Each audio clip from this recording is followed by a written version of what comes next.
Welcome to the G1 Q&A with Gregg Berger. G1. Michael Bell. Now that's nice. That's cool. Who do we think we are, anyway?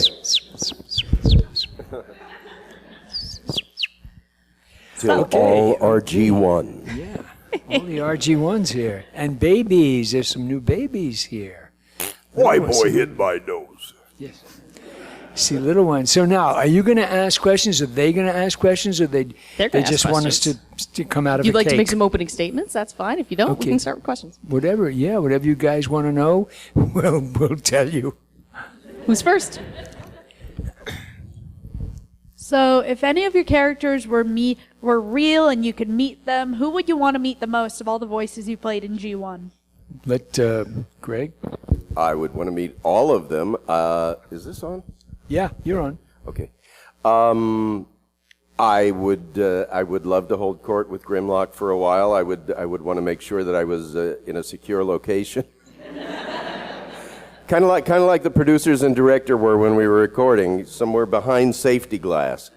Actually, they needed safety glass because so many of us were like spitting out our tonsils during the recording sessions. They were very vocally demanding.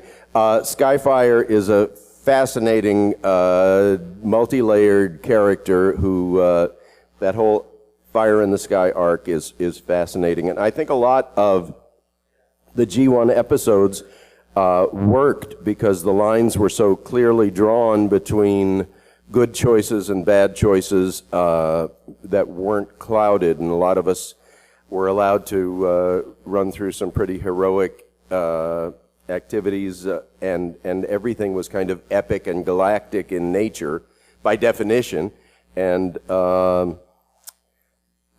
Outback would be a fun meet also. Throw some shrimp on the bobby. But I felt gifted and blessed by all the characters I was allowed to jump into. And man, did we have fun recording. And I think the number of not just jobs, not just series, but careers that were launched out of the casts of both G.I. Joe and Transformers are amazing. We are many of us still bump into each other decades later, still viable and still active in the industry. In terms of characters that I would like to meet of my Gen 1s, I got a ticket in L.A. for going through a red light, so I met Prowl. And I based Swoop on my sergeant when I was in the Army, who constantly gave me great grief and said, "Stand down, Bill!" So I said, well, I'm going to use that someday. And I used it for Swoop. Use everything. For writers, they say write what you know. But the number of people that are around anybody's world represent sort of an infinite number of choices that you can draw from. So it's, and I left out Longhaul. I'd love to go for Delhi with Longhaul, I think.